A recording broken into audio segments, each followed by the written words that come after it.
Alright, so this is part 2, how to tune Hondata S300. So this will all be about just installing it in the car and some stuff to check before you turn the engine on. So you're going to have your stock computer, which is going to look something like one of these. This would be OBD2B, small size, OBD2A, the big size. You're simply just going to unplug it at the 3 main plugs, and then you're going to have your jumper harness to OBD1. Differing whether you're OBD2A or B, you'll need the correct jumper harness, and then that'll plug right in to your Hondata S300 chipped OBD1 ECU. And you can see I got the USB right here. I just leave it plugged in, and you can see I got some stuff going on there. So these are my switches, so I could use those to do like data logging, launch control. You can do a few things with them. You can even set them up to do rolling anti-lag if you set it up correctly.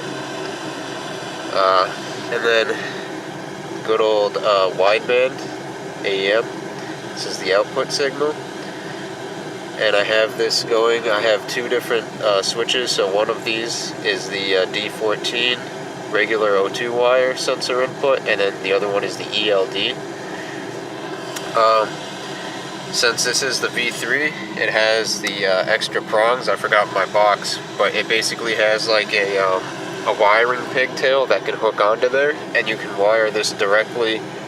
So you can wire your wideband output signal directly to the S300, and the benefit of that is these circuits have resistors on them in the computer, so you lose some of your range. So like on my setup, so that's a 0 to 5 volt, and the scale is 10 AFR to 20 AFR, and anything above about 11, mine just thinks is 11, and anything leaner than about 17, it just thinks is 17, because of the resistors and how much you have to offset it to get it to be lined up. So basically, if you have the V3, you are better off wiring your wideband output signal to your S300 directly by the pigtail that comes in the box. If you got your system used and you don't have it, or if you're on a V1 or a V2, I don't think you have that option, because I did have a V2 before this with the green color, and it didn't have these extra prongs. So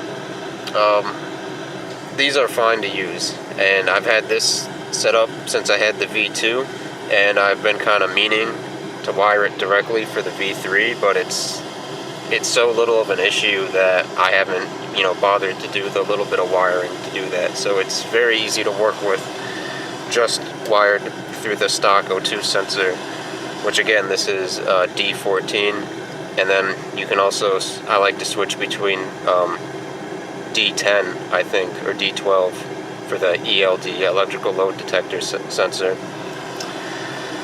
And depending on if you're turbo or naturally aspirated will change which one of those you would want to use. Or like I just said, if you have the V3 and you have the wiring pigtail, just wire directly to that, and then it can be set up in the computer through the digital input-output section. But so you'll have your computer all hooked up, just like so. Jumper harness to the computer, and okay.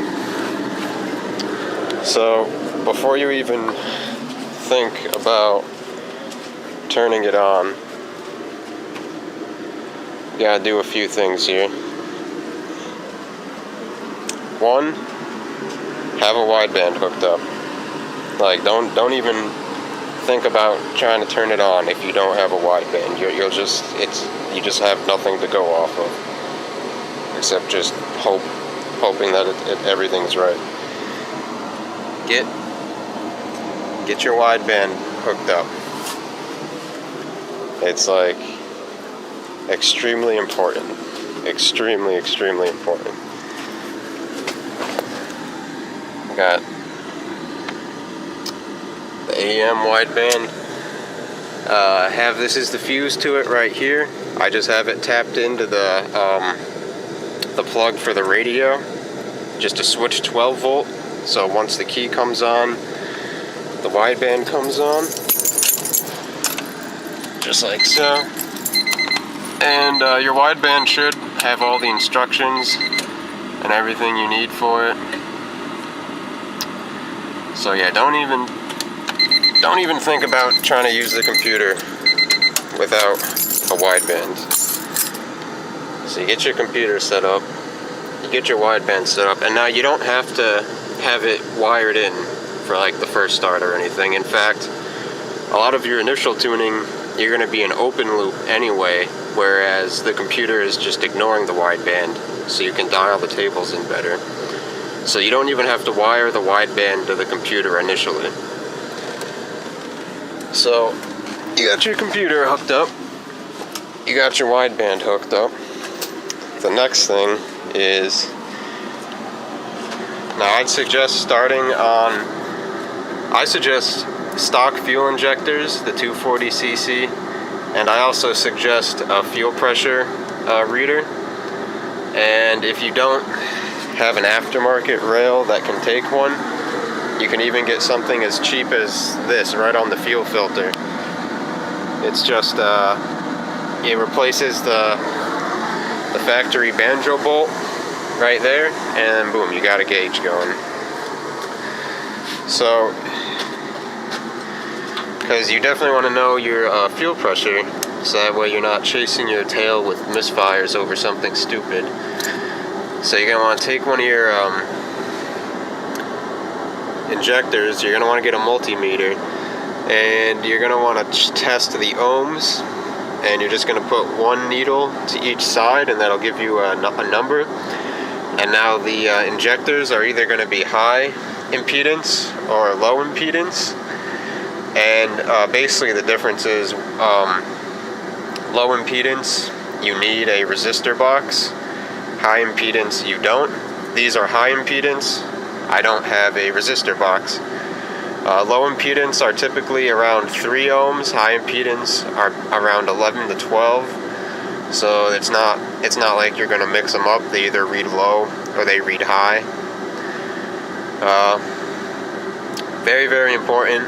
If you run the wrong type of injector without the resistor box, it'll fry the injector driver in the computer, and then you're replacing your computer, and it's just not worth it, because all you have to do is just take a multimeter and see what type of injectors you have, and then get a resistor box if you need one. No big deal. The next thing is grounds. Make sure all your grounds are good. You don't want to be chasing stupid electrical gremlins. So take your tranny ground, take that off, sand both surfaces with some sandpaper. Don't have to go crazy, just gotta break any surface layer of anything, bolt it back on. This is the most important one. This is the main sensor ground for the engine harness onto the thermostat. Take that off, make sure that one is good. I've had engines that just wouldn't do anything, and all I did was pop that off, sand it, both surfaces, put it back on, and everything worked fine. So don't underestimate good grounds. And then a lot of people have the ground right here going off the valve cover. You're not actually supposed to ground the valve cover. The valve cover is a stupid thing to ground because it's insulated from the engine, essentially. What does it touch? All these washers have rubber underneath them. The seal to the head is a big rubber seal. It has 4 O-ring style seals by the spark plugs, and the spark plug, wires are rubber. So it's essentially rubbered off of the engine. So it's a horrible thing to try to do an engine ground to. What's really good is the valve cover studs. take one of these studs off, put your ground under that, tighten that down, because you got a metal to metal surface that's going to clamp it, and that stud is down into the head, so that's, you know, that's a really good connection. If you want like a clean look, so you don't have any wires coming off the valve cover, I have this little incognito set up here. I got it to the frame right there, and then to the intake manifold right there. And the intake manifold, yes, it has a gasket, but it has studs, and then the nuts on the stud pressing to the intake manifold, so that gives you a good ground right there. So you got your computer in, you know what injectors you have. Also, I suggest stock injectors, just because it's less to worry about, because if you're using bigger than stock, you're usually always going to have to mess with the fuel table a little bit, whereas with stock, the base map should be right on, and a lot of just the first start and the first few runs is going to be just kind of working out any bugs, just making sure everything's working right. So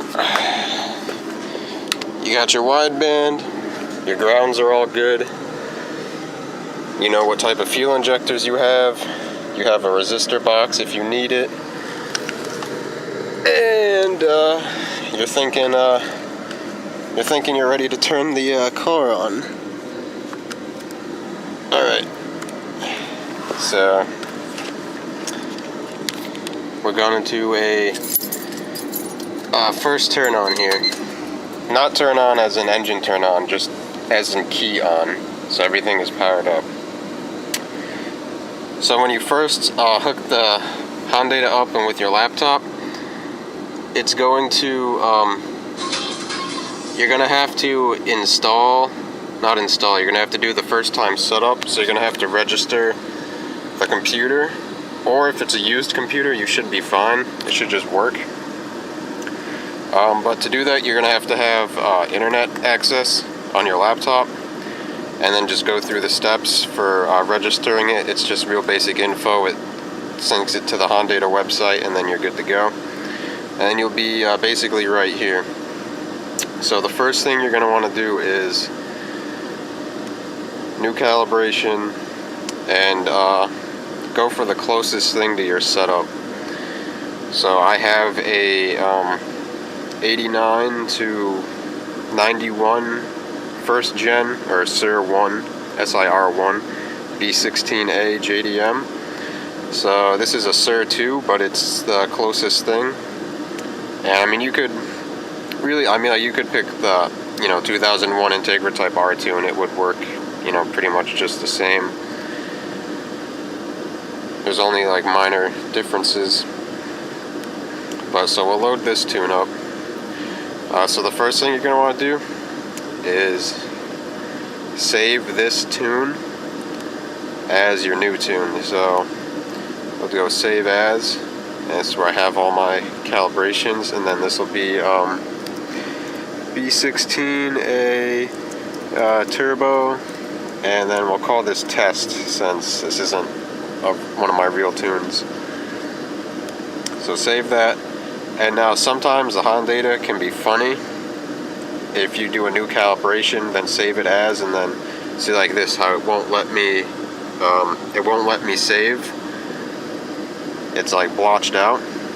So I'll go to okay, so right here we'll load up the tune for the, okay, so we just reloaded the tune, B16A turbo test. Now it says I can save, so that means I'll be able to save changes. So I'm going to data log to the ECU. Alright, and you can see it's changing in real time.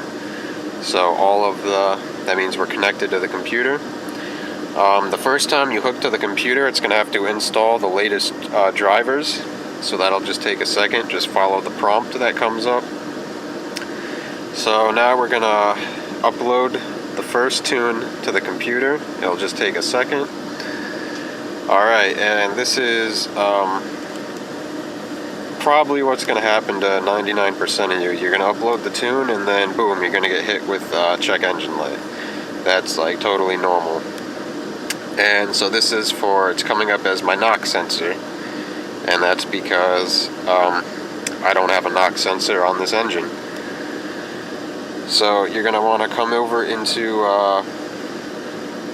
the miscellaneous tab.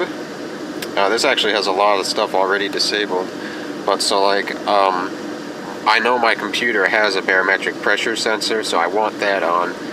I don't have any injector error, so I don't need that. It already has the ELD disabled, but I'll just show you what it does without that. So save the tune and then re-upload that to the computer, and it should throw another code for the ELD. Yep, there it goes. So now I'm getting knock sensor and electrical load. Like I said, knock sensor because I don't have one plugged in, electrical load because I have the wire cut because I use it for a wideband input sometimes. So then you just disable knock, disable ELD, save. I save a few times just to be sure. I also usually upload 2 or 3 times just to be sure the computer took the tune. And you're like, oh, how come the check engine lights didn't go away?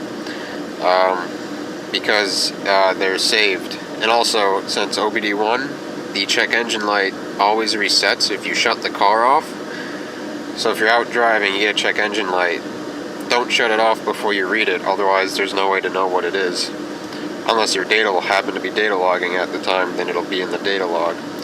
But you use this right here for clearing check engine lights. So check engine light's gone. That's looking good. And see, my VTEC PSI is on. That's because my plug doesn't reach, so I'm not using the pressure switch. So you're going to want to come into the VTEC tab and disable the pressure switch. And that would also apply if you have a stock JDM VTEC solenoid, because they don't have the pressure switch by factory. It's only a US thing. Alright, so this is pretty much getting right up to the first start. So like I said, make sure you got your wideband hooked up, because that's gonna, that's like the heartbeat of the engine. Because if you go lean, you're just gonna start not doing good things to the engine. So for the first start, a lot of these you're not really going to be too worried about. Like I said, closed loop, you're going to want to set that to open loop, so that way it's completely ignoring any air, fuel, or wideband input, and it's just going to go strictly off of the fuel tables here.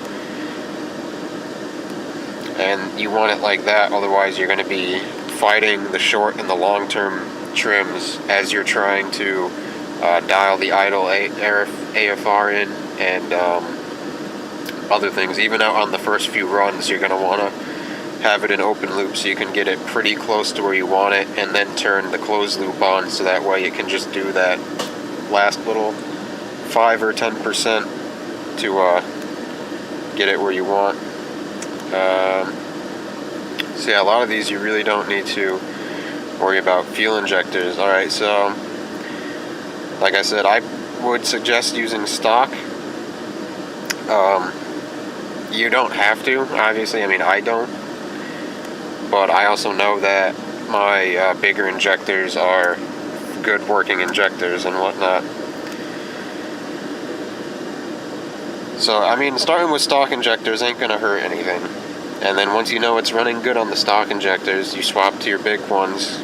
And then if you start having problems, well, you know it's related to the injectors, rather than if you just started with those right away and you're trying to chase 50 different problems. So you would upgrade your current injector size to the bigger size, and then you can, so you'd go into the voltage dead time, and then pick the closest size to your injector, and then what you can do is So like I use my RC 440s, so RC 650s is the closest thing. So I load those up, and then I go in and I drop the whole table down by about that much, about four downgrades on the Control D, or not downgrades, but yeah, decrease selection. And you can really mess around with the dead time to get the injector to kind of do what you want.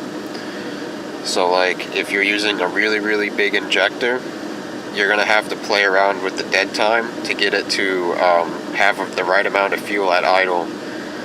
Otherwise it's going to just be super like rich at idle, no matter how low you change the numbers in here. Once the injector, because you have the duty cycle, once it gets down to 1%, it's at 1%. It can't do any less. And if you're still at like 11 AFR at 1%, then you're going to have to mess with the dead times to get your idle AFR good. But I'll go into more detail on the actual first startup. This is all just pre-startup. Fuel trim, I'd say leave all these at 0 for now, because we don't know how the engine's reacting. Gear comp, if you happen to know what your transmission is, pick your transmission. Doesn't really matter for first startup, but just something to get out of the way. The idle, you're going to want to leave all this alone for now. You're only really going to want to mess with idler control valve is you got a lazy one and it needs the extra oomph. Usually this is if you're rolling to a stop and then the engine stalls, usually that's because the idler control valve didn't open fast enough. So you might want to set that more aggressive if that happens. But for like I said, this is just setting up for the first start. So ignition compensation, I have to worry about launch control. We are not even close to that yet.